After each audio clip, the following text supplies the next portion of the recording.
On the news, Enugu government awards contract to revamp Hotel Presidential set to revive Nigerians. A company.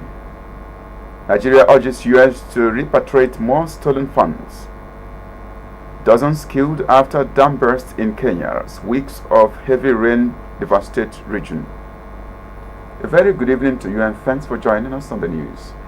My name is Martin. Okay. Remember to follow us on our social media handles on X, formerly known as Twitter, at Enugu ESBS, and on Instagram, Enugu ESBS, and on Facebook, ESBS Enugu, and subscribe to our YouTube channel at ESBS Enugu 042. Please stay tuned for the news in detail. Enugu State Government has awarded the contract for the revamping of Hotel Presidential, a premier hotel in the heart of the state's capital. The administration also said that it was currently perfecting the terms of agreement for the resuscitation of the state-owned Nigas Company Limited sequel to a memo by the State Government Investment Development Authority in line with Dr. Peter Mbah's target to rehabilitate, refurbish and commission all dormant state assets such as Nigas. This was made known after the State Executive Council meeting presided over by the State Governor at the weekend. Briefing Government House correspondents, the Commissioner for Information and Communication, Mr. Aka Ezeaka, and his Culture and Tourism counterpart, Dame Ugochi Madueke, said the moves were in line with the Governor's promise to convert all dormant assets in the state to productive assets. Speaking on Night Gas Company Limited, Mr. Aka observed that the present administration was focused on reviving all moribund industries to create economy of scale for the state and lead the state selling its product beyond the east of the Niger. He said the approval for the revamp of the Comatose Company was based on a rigorous assessment of many commercial proposals and models presented to the state, establishing a compelling business case and profitability. A word from the local news. Now on the national scene, the West African Examination Council Nigeria has said the West African Senior School Certificate Examination for school candidates will commence on Tuesday, April 30, 2024 and end on June 24, 2024. Speaking at the WAEC Lagos office, head of Nigeria office, Dr. Amos Dangot, said the council was ready to conduct the examination. He added that it would run for 7 weeks and 6 days in 4 WAEC member countries, namely Nigeria, Gambia, Sierra Leone, and Liberia. The Lagos High Court sitting in Keja has deferred till the end of trial its ruling on the application filed by the former governor of the Central Bank of Nigeria, CBN, Godwin Emefiele, challenging the jurisdiction of the court to try him on the charges brought against him by the Economic and Financial Crimes Commission, EFCC. Through his lawyer, Senior Advocate of Nigeria, Olalekan Ojo, Emefiele submitted that he cannot be tried in the High Court of any state in Nigeria for alleged acts of abuse of his office as he raises issues of constitutionality and legality. The former CBN governor also noted that the counts 1 to 4 of the 26 counts charge filed by the EFCC against him are unconstitutional as they are not contained in any law in Nigeria. The EFCC, through its counsel, Senior Advocate of Nigeria, Rotimi Oyedepo, however, countered these arguments.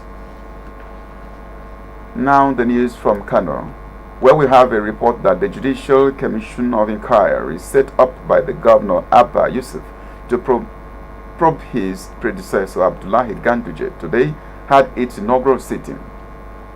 The chairman of the commission, Justice Farouk Adamu, said the meeting was preparatory to the public hearings coming up in a few days.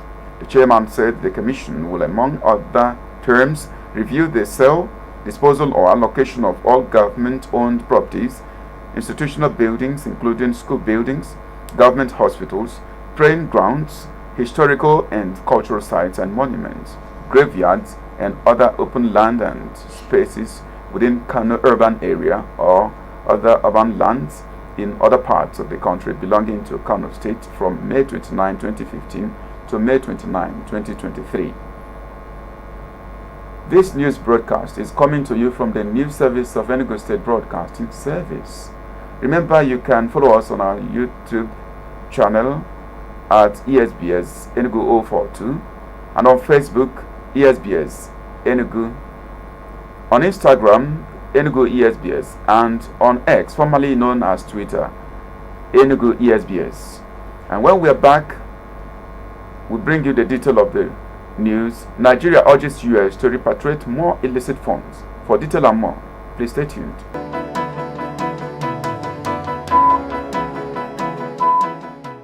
You're welcome back to the rest of the news.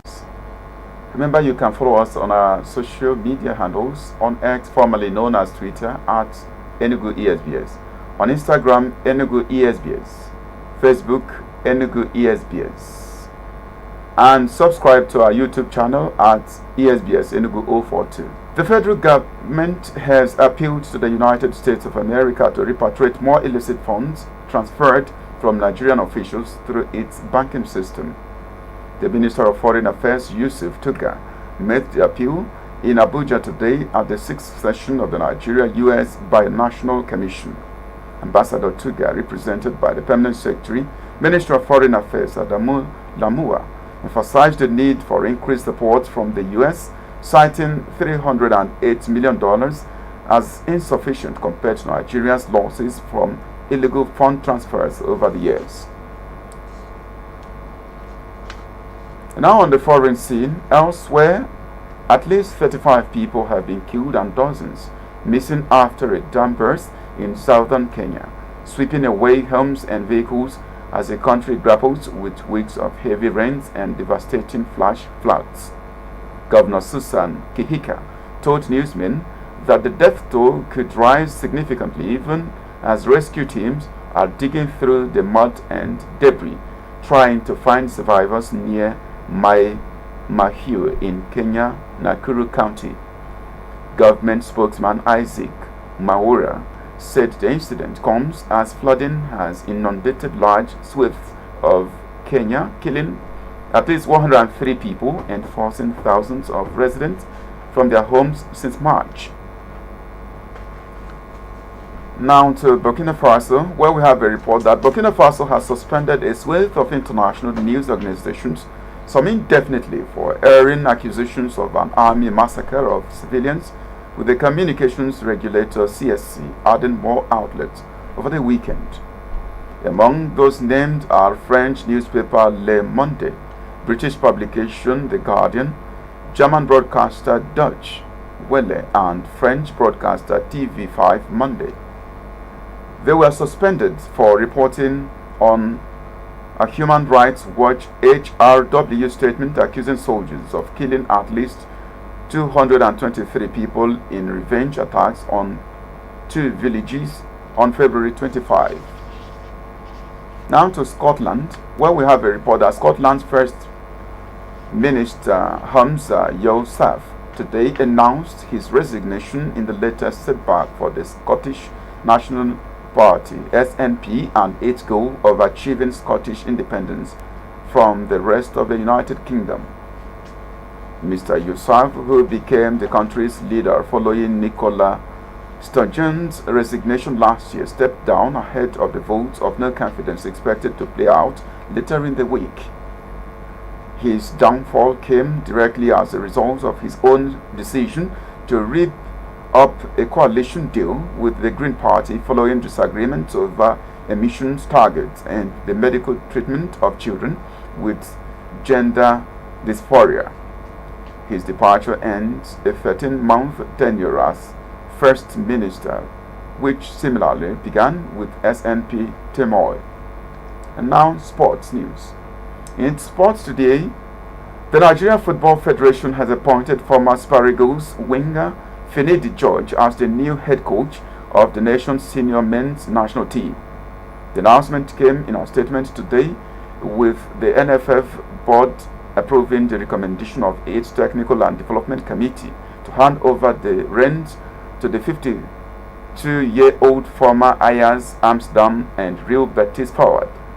Finidi George, who spent 20 months as an assistant to the outgoing Jose Santos Peseiro, had been serving as the interim coach after the Portuguese tactician departure, following the Super Eagles' impressive run to the final of the 2023 African Cup of Nations in Cote d'Ivoire. And now, to end the news, another look at the major stories.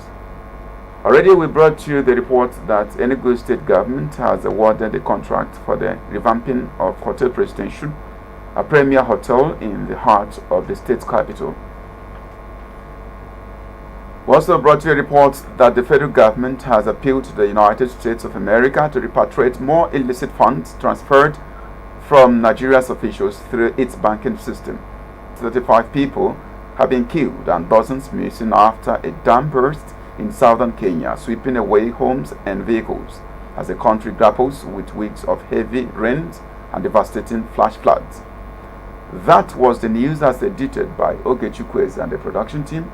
But before we go, remember you can follow us on our social media handles, on X, formerly known as Twitter, at Enugu ESBS, and on Instagram, Enugu ESBS, and on Facebook, ESBS Enugu, and subscribe to our YouTube channel at ESBS Enugu 042. My name is Martin. Okay, thanking you immensely for being there. Good evening.